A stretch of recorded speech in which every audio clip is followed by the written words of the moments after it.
Captaincy is about making right decision whether on the field और off the field, इसलिए मैं Country Delight पर भरोसा करता हूँ। They deliver 100% pure buffalo milk to my doorstep by 7 AM. Don't just enjoy our matches, enjoy village fresh buffalo milk too. Download the Country Delight app. America అధ్యక్ష పీఠంపై కూర్చున్న 24 గంటల్లో Ukraine Russia యుద్ధాన్ని ఆపేస్తానని Trump చెప్పారు sir. ఈ 4 నెలల్లో మీరు చెప్తున్నట్టుగా 4 సార్లు ట్రంప్ పుతిన్ మాట్లాడుకున్నారు. కానీ ఉద్రిక్తతలు పెరుగుతూనే ఉన్నాయి. ఎందుకు ట్రంప్ ఫెయిల్ అవుతూ ఉన్నారు సార్? ఎందుకంటే ట్రంప్కున్న కంట్రోల్ ఏంటి రష్యా పైన? ఇప్పుడు భారత పాక్ యుద్ధాన్ని ఆపానని చెప్తున్నాడు, ట్రేడ్ను ఉపయోగించాను ఆయుధంగా అంటున్నాడు. ట్రేడ్ ఉపయోగించాడా లేదా, నిజంగానే ట్రంపే ఆపాడా అని చర్చ అయితే ఇండియాలో జరుగుతోంది. బట్ ఒకటి మాత్రం నిజం, భారత్ పాక్లు ప్రకటించకముందు ట్రంప్ ప్రకటించాడు. అందులో ఎంతో కొంత పాత్ర లేకపోతే అలా ఎలా ప్రకటిస్తాడనే క్వశ్చన్ అయితే ముందుకుంది. బట్ ఇక్కడ పాకిస్తాన్ ఏమో అమెరికా క్లయింట్ కంట్రీ, భారత ప్రభుత్వమేమో ఇటీవల కాలంలో తన స్ట్రాటజిక్ అటానమీని డైల్యూట్ చేసుకుంటూ వెళ్తూ ఆఖరికి ఇప్పుడు అమెరికాతో బిగ్గెస్ట్ స్ట్రాటజిక్ పార్ట్నర్గా మారిపోయాడు. ఇండో పసిఫిక్ ప్రాంతంలో అమెరికన్ స్ట్రాటజిక్ లక్ష్యాలకు ఒక వంతపాడే దేశంగా మన విదేశాంగ విధానం మారింది. అంటే చైనాతో మనకున్న వివాదం రీత్యా మనం వెళ్ళి అమెరికా నాయకత్వంలోని చైనా వ్యతిరేక కూటమిలో చేరిపోయాం. ఆ స్ట్రాటజిక్ బ్యాలెన్స్ కాస్త పోయింది, స్ట్రాటజిక్ అటానమీ కాస్త వదులుకున్నాం. చైనాను ఎదుర్కోవాల్సిన రీతిలో ఎదుర్కోవాల్సిందే, అందుకు అవసరమైన వ్యూహాత్మక అడుగులు వేయాల్సిందే. కానీ ఆ క్రమంలో మనం అమెరికా పైన ఆశ పెట్టుకుని వెళ్ళిపోయాం. ఇప్పుడు ఉక్రెయిన్ పరిస్థితి ఏంటో రేపు మనకు కూడా అదే పరిస్థితి అవుతుంది.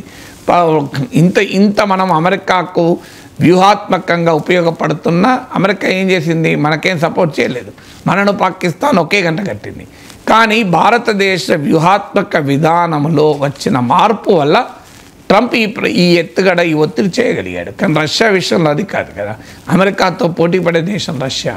సో అమెరికా చెప్పితే రష్యా వినటానికి సిద్ధంగా లేదు. ఉక్రెయినే వింటలేదు అమెరికాకు. రష్యా ఎక్కడికి వెళ్ళి ఉంటుంది? ఉక్రెయినే ట్రంప్కి చెప్పకుండా రష్యా పైన అటాక్ చేసింది. అలాంటప్పుడు రష్యా ఎందుకు వింటుంది? సో ట్రంప్ అనుకున్నాడు బిజినెస్ డీల్ కుదుర్చుకున్నట్లు 2 దేశాల మధ్య కూడా డీల్ కుదురుతుంది అని అనుకున్నాడు. కానీ బిజినెస్ కాదు కదా ఇది. సో బిజినెస్ డీల్ కుదుర్చుకున్నట్టు వ్యవహారం ఉండదు. రష్యా అందులో వెస్ట్రన్ క్యాలిక్యులేషన్స్ అన్నీ ఫెయిల్ అయినాయి రష్యా విషయంలో.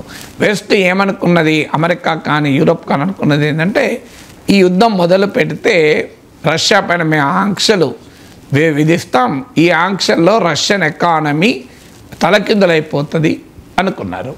మీకు ప్రెసిడెంట్ బైడెన్ స్టేట్మెంట్ ఉంది, రూబుల్ విల్ బికమ్ రబుల్ అని. ఏమీ కాలే. ఇప్పుడు యుద్ధానికి ముందు రూబుల్ ఏ స్థితిలో ఉందో అదే స్థితిలో దాదాపు ఉంది. రష్యన్ ఎకానమీ కంప్లీట్ కొలాప్స్ అవుతుంది అనుకున్నారు. కానీ రష్యా నుంచి వెళ్ళిపోయిన వెస్ట్రన్ కంపెనీస్ నష్టపోతున్నాయి తప్ప రష్యాకి పెద్దగా ఇబ్బందులు పడ్డమాట నిజం. కానీ తలకిందులు కాలే. ఇప్పుడు మెక్డొనాల్డ్స్, పెప్సీలు ఇప్పుడు ట్రంప్ వచ్చాక మళ్ళీ రష్యాలోకి వస్తామని ఎదురు చూపులు చూస్తున్నాయి. ఇప్పుడు పుటిన్ కండిషన్స్ పెడుతున్నాడు, మీ ఇష్టం వచ్చినట్టు వెళ్ళిపోయారు కదా, ఇప్పుడు ఈ కండిషన్స్కి లోబడి ఈ నష్టపరిహారానికి సిద్ధపడి మీరు రావాలి అని. సో అమెరికన్ వెస్ట్రన్ మల్టీనేషనల్ తమ నెట్వర్క్లన్నీ రష్యన్ కంపెనీస్ అమ్ముకొని వెళ్ళిపోయారు. ఇప్పుడు నష్టపోయింది రష్యా కాదు, కార్పొరేట్ అమెరికా నష్టపోయింది, కార్పొరేట్ యూరోప్ నష్టపోయింది. సో ఇంకో అంచనా ఏమంటే పుతిన్ ఏకాకైపోతాడు, పుతిన్కు ప్రపంచంలో ఎవరు సపోర్ట్ చేయరు అనుకున్నారు. పుతిన్ ఐసోలేట్ కాలే, మరింత ఎక్స్పాండ్ అయ్యాడు. చైనాతో ఫ్రెండ్షిప్ బలపరుచుకున్నాడు. రష్యాను బహిష్కరించండి అని చెప్పితే అమెరికా మిత్రదేశంగా భావించి ఇండియా వింటుంది అనుకున్నారు. మన దేశం కూడా వినలే. మన వ్యూహాత్మక నిర్ణయాన్ని ఇక్కడ స్ట్రాటజిక్ అటానమీ నిలబెట్టుకున్నాం. సో ఇలా ఆఖరికి యూరప్ కూడా కంప్లీట్గా ఏం కట్ చేసుకోలేదు. అంతకుముందు యూరోప్ గ్యాస్ అవసరం దిగుమతుల్లో 45% రష్యా కంట్రిబ్యూట్ చేసేది. ఈవెన్ టుడే 8% కంట్రిబ్యూట్ చేస్తుంది ఈవెన్ టుడే. సో రష్యాకు నార్త్ కొరియా, ఇరాన్ల నుంచి కూడా మరింతగా బలం చేకూరింది. ఇప్పుడు మీకు నార్త్ కొరియాకు చెందిన బలగాలు బ్యాటిల్ ఫీల్డ్లో ఉక్రెయిన్తో పోరాడుతున్నాయి. ఇరాన్కు చెందినటువంటి ఆయుధాలు రష్యా వాడుతోంది. సో ఇలా రష్యన్ స్పియర్ ఆఫ్ ఇన్ఫ్లుయెన్స్ తగ్గుతుంది అని అమెరికా అంచనా వేస్తే అది రివర్స్ అయిపోయింది. రష్యా స్పియర్ ఆఫ్ ఇన్ఫ్లుయెన్స్ తగ్గలేదు. సో అందువల్ల మీకు వెస్ట్రన్ క్యాలిక్యులేషన్స్ అన్నీ కూడా ఫెయిల్ అయ్యాయి. అఫ్కోర్స్ పుటిన్ క్యాలిక్యులేషన్ కూడా ఫెయిల్ అయిన మాట నిజం. ఆయన వారం రోజుల్లో ఉక్రెయిన్ పని అయిపోతుంది అనుకున్నాడు, కాలేదు. నాటో ఎక్స్పాన్షన్ ఆగిపోతుంది అనుకున్నాడు, ఇంకా స్వీడన్ ఫిన్లాండ్లు నాటోలో చేరాయి. పుటిన్ క్యాలిక్యులేషన్లు కూడా కొన్ని దెబ్బతిన్న మాట నిజమే. కానీ ఓవరాల్గా చూసుకున్నప్పుడు పుటిన్ విషయంలో, రష్యా విషయంలో వెస్ట్ వేసిన, అమెరికా వేసిన ప్రతి క్యాలిక్యులేషన్ ఫెయిల్ అయింది. ఇప్పుడు 24 గంటల్లో యుద్ధం ఆపుతానన్నది కూడా ఫెయిల్ అయింది. క్లియర్గా పుటిన్ తన స్టాండ్ పైన తాను నిలబడుతున్నాడు. మారిందల్లా అమెరికా. ఒకసారి యుక్రెయిన్కి మద్దతు, ఒకసారి రష్యాకి మద్దతు, ఇలా మారుతున్నది అమెరికా వైఖరి. రష్యా వైఖరి స్టాండర్డ్గానే ఉంది.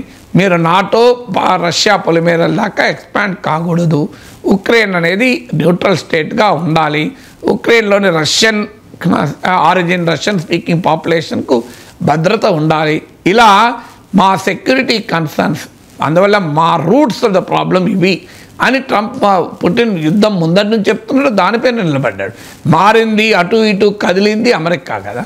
ఓసారేమో పూర్తిగా ఉక్రెయిన్కు మద్దతు ఇస్తారు, ఓసారేమో మేము ఆయుధాలు ఇస్తాం రష్యాలో వాడొద్దంటారు, ఓసారేమో మేము మాత్రం ఇన్వాల్వ్ కావు నువ్వే కొట్లాడంటారు. ఇప్పుడు ఆఖరికి రష్యాకి అనుకూలంగా ట్రంప్ యునైటెడ్ నేషన్లో కూడా స్టాండ్ తీసుకున్నాడు. So Putin is enjoying. America oscillate అవుతుంటే, వ్యాసిలేట్ అవుతుంటే పుటిన్ ఎంజాయ్ చేస్తున్నాడు.